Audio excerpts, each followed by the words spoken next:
Hi ಎಲ್ರಿಗೂ ಮಕರ ಸಂಕ್ರಾಂತಿ ಹಬ್ಬದ ಶುಭಾಶಯಗಳೆಲ್ರಿಗೂ. ಇವತ್ತೊಂದು ಸಿಹಿಯನ್ನು ಮಾಡೋಣ. ತುಂಬ ಈಸಿಯಾಗಿ ಮನೆಯಲ್ಲೇ ಇರುವ ಪದಾರ್ಥ ಬಳಸ್ಕೊಂಡು ನಾವು ಮಾಡ್ಬೋದು. ತುಂಬ ಐಟಮ್ಸ್ ಏನು ಇದಕ್ಕೆ ಬೇಡ. ಕಡಿಮೆ ಅಂದರೆ 2 ಐಟಮ್ಸ್ ಇದ್ದರೂ ಸಾಕು. ನಾನು ಮಾತ್ರ 1 ಐಟಮ್ಸ್ ಇಲ್ಲಿ ಹೆಚ್ಚು ಹಾಕಿದ್ದೇನೆ.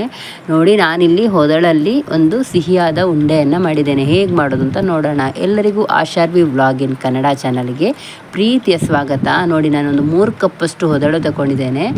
1 ಚಮಚ 1.5 ಚಮಚದಷ್ಟು ತುಪ್ಪವನ್ನು ಬಾಣಲೆಗೆ ಹಾಕಿ ಬಿಸಿ ಮಾಡಿ ಇಟ್ಕೊಂಡಿದ್ದೇನೆ.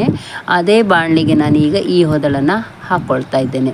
ಹೊದಳಲ್ಲಿ ಭತ್ತ ಎಲ್ಲ ಇರ್ತದೆ, ಅದನ್ನು ಚೆನ್ನಾಗಿ ನೋಡಿ ತೆಗಿಬೇಕು. ಇಲ್ಲಾಂದರೆ ನಮಗೆ ಈ ಉಂಡೆ ತಿನ್ನುವಾಗ ಮಧ್ಯೆ ಮಧ್ಯೆ ಸಿಗ್ತದೆ, ಅದು ಬಾಯಿಗೆ ತುಂಬ ತಿನ್ನಲಿಕ್ಕೆ ಒಳ್ಳೆಯದಾಗೋದಿಲ್ಲ. ಹಾಗಾಗಿ ನಾವು ಕ್ಲೀನ್ ಮಾಡಿ ತೆಗೆದಿಟ್ಕೊಳ್ಬೇಕು ಭತ್ತವನ್ನು. 3 ಕಪ್ಪಷ್ಟು ಭತ್ತವನ್ನು ಚೆನ್ನಾಗಿ ನಾನು ತುಪ್ಪದಲ್ಲಿ ಹುರಿದಾದ ನಂತರ ಅದನ್ನು ಮಿಕ್ಸಿ ಜಾರಿಗೆ ಹಾಕ್ಕೊಂಡು ತರಿಯಾಗಿ ಹುಡಿ ಮಾಡ್ಕೊಳ್ಬೇಕು. ಅಂದರೆ ನೈಸ್ ಮಾಡೋದು ಬೇಡ, ಸ್ವಲ್ಪ ಒಂದು 2 ಸತಿ ತಿರುಗಿಸಿದರೆ ಸಾಕು. ನೋಡಿ, ಒಂದು ಇಷ್ಟು ಪುಡಿ ಆದರೆ ಸಾಕು. ನೀವೇನು ಅದನ್ನು ಹುರಿಲೇಬೇಕು ಅಂತಿಲ್ಲ. ಹುರಿದ್ರೆ ನಾನು ತುಪ್ಪದಲ್ಲಿ ಹುರಿದಿರೋದ್ರಿಂದ ತುಂಬ ಚೆನ್ನಾಗಾಗ್ತದೆ. ನೀವು ತುಪ್ಪ ಬೇಡ, ಹಾಕೋದೇ ಇಲ್ಲ ಅಂತಿದ್ರೆ ಹಾಗೆ ಡೈರೆಕ್ಟಾಗಿ ನೀವು ಹುಡಿ ಮಾಡ್ಕೊಳ್ಬೋದು.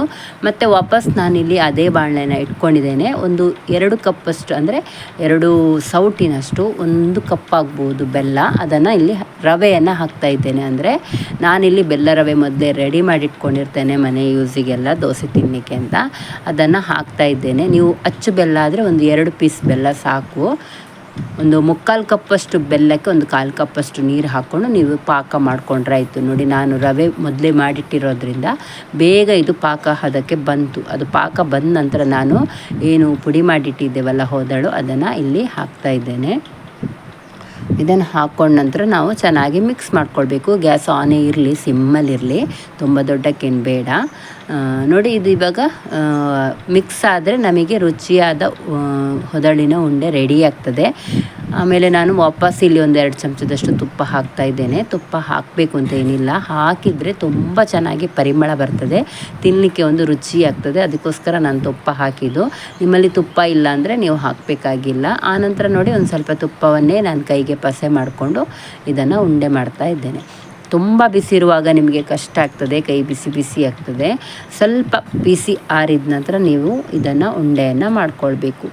ಎಷ್ಟು ರುಚಿ ಆಗ್ತದೆ ಅಂದರೆ, ನನಗೆ ಉಂಡೆಯಲ್ಲಿ ಮಾಡಿಡ್ಲಿಕ್ಕೇ ಪುರ್ಸೊತ್ತಿರಲಿಲ್ಲ. ನನ್ನ ಮಗಳು ಕೊಡು ಅಂತ ಹೇಳಿ ತಿಂತಾಯಿದ್ಲು, ಅಷ್ಟು ಇಷ್ಟಪಟ್ಟಳು ಅವಳು. ಬೇಗ ಖಾಲಿಯಾಗಿದೆ ಇದು, ತುಂಬ ಕೂಡ ಆಗೋದಿಲ್ಲ. ನಿಮಗೆ ತುಂಬ ಉಂಡೆ ಬೇಕು ಅಂತ ಇದ್ದರೆ ನೀವು ಜಾಸ್ತಿ ಹೊದಳನ್ನು ಹಾಕ್ಕೊಳ್ಬೇಕು. ಇದರಲ್ಲಿ ನನಗೆ ಒಂದು 10 ಉಂಡೆಲ್ಲ ಆಗಿದೆ. ಸ್ವಲ್ಪ ಚಿಕ್ಕದಾಗಿಯೇ ಮಾಡಿದ್ದು ನಾನು, ತುಂಬ ದೊಡ್ಡದೇನು ಮಾಡಲಿಲ್ಲ. ನೋಡಿ, ಈ ರೀತಿ ಉಂಡೆಯನ್ನು ಮಾಡಿಕೊಂಡು ನಾವು ರೆಡಿ ಮಾಡಿ ಇಟ್ಕೊಂಡ್ರೆ ನಮಗೇನಾದರೂ ತಿನ್ನಲಿಕ್ಕೆ ಬೇಕು, ಮಕ್ಕಳು ಚಾಕ್ಲೇಟ್ ಎಲ್ಲ ಇಲ್ಲ ಆದಾಗ ನಮಗೆ ಈ ರೀತಿ ಮಾಡಿಕೊಟ್ರೆ ಅವರು ತುಂಬ ಇಷ್ಟಪಟ್ಟು ತಿಂತಾರೆ. ನೋಡಿ, ಎಷ್ಟು ಚೆನ್ನಾಗಿ ಆಗಿದೆ ಉಂಡೆ ಅಂತ. ಹೀಗೆ ನೀವು ಸಹ ಒಂದು ಸತಿ ಮನೆಯಲ್ಲಿ ಟ್ರೈ ಮಾಡಿ. ಇದರ ಬದಲು ನೀವು ಉರಿಯಕ್ಕಿ ಇದೆ ಅಲ್ಲ, ಅದು ಮಂಡಕ್ಕಿ, ಅದರಲ್ಲಿ ಕೂಡ ಮಾಡ್ಬೋದು. ಇದು ನೋಡಿ ತುಂಬ ಟೇಸ್ಟಾಗಿರ್ತದೆ. ಇದಕ್ಕೆ ಕೆಲವರು ಫಂಕ್ಷನ್ ಟೈಮಲ್ಲಿ ಒಂದು ಹಿಟ್ಟನ್ನು ಬಳಸಿ ಅದಕ್ಕೆ ಅದ್ದಿ ಅದನ್ನು ವಾಪಸ್ ಎಣ್ಣೆಯಲ್ಲಿ ಫ್ರೈ ಮಾಡ್ತಾರೆ. ನಾನು ಆ ರೀತಿ ಏನು ಮಾಡಲಿಲ್ಲ, ಬರೀ ಸಿಹಿಯಾದ ಉಂಡೆ ಮಾತ್ರ ರೆಡಿ ಮಾಡಿದ್ದೇನೆ. ಈ ರೀತಿ ಹೊದಳಲ್ಲಿ ನಾವು ರುಚಿಯಾದ ಉಂಡೆಯನ್ನು ಮನೆಯಲ್ಲೇ ರೆಡಿ ಮಾಡ್ಕೊಳ್ಬೋದು. ಹಾಗೆ ನನ್ನ ವಿಡಿಯೋ ನಿಮಗೆ ಇಷ್ಟ ಆಗಿದ್ದರೆ ಪ್ಲೀಸ್ ಲೈಕ್ ಮಾಡಿ, ಹಾಗೆ ಕಮೆಂಟ್ ಕೂಡ ಮಾಡಿ. ಫಸ್ಟ್ ಟೈಮ್ ನೋಡ್ತಾ ಇದ್ದರೆ, ಸಬ್ಸ್ಕ್ರೈಬರ್ ಆಗದೇ ಇದ್ದರೆ ಸಬ್ಸ್ಕ್ರೈಬರ್ ಕೂಡ ಮಾಡ್ಕೊಳ್ಳಿ. ಪಕ್ಕದಲ್ಲಿರೋ ಬೆಲ್ ಐಕಾನ್ ಕ್ಲಿಕ್ ಮಾಡಿದರೆ ನಾನು ಹಾಕೋ ರೆಸಿಪಿ ನಿಮಗೆ ನೋಟಿಫಿಕೇಷನಲ್ಲಿ ಬರ್ತದೆ. ನೋಡಿ, ಎಷ್ಟು ಚೆನ್ನಾಗಿ ಕಟ್ ಆಗ್ತಾ ಉಂಟು. ಹಾಗೆ ಲೈಕ್ ಮಾಡಿ, ಕಮೆಂಟ್ ಮಾಡಿ, ಶೇರ್ ಕೂಡ ಮಾಡಿ ನಿಮ್ಮ ಫ್ರೆಂಡ್ಸ್ ಫ್ಯಾಮಿಲಿಯವರಿಗೆ. ಇದೇ ರೀತಿ ಮಗಳು ಹೇಳ್ತಾ ಇದ್ದಾಳೆ, ಎಲ್ಲರೂ ತಿನ್ನಬೇಕಂತ ಈ ರೀತಿ ಮಾಡಿ. ನೋಡಿ, ಎಷ್ಟು ಚೆನ್ನಾಗಿ ಬಂದಿದೆ ಅಲ್ಲ. ನೀವು ಒಂದು ಸತಿ ಟ್ರೈ ಮಾಡಿ. Thank you for watching. Thank you.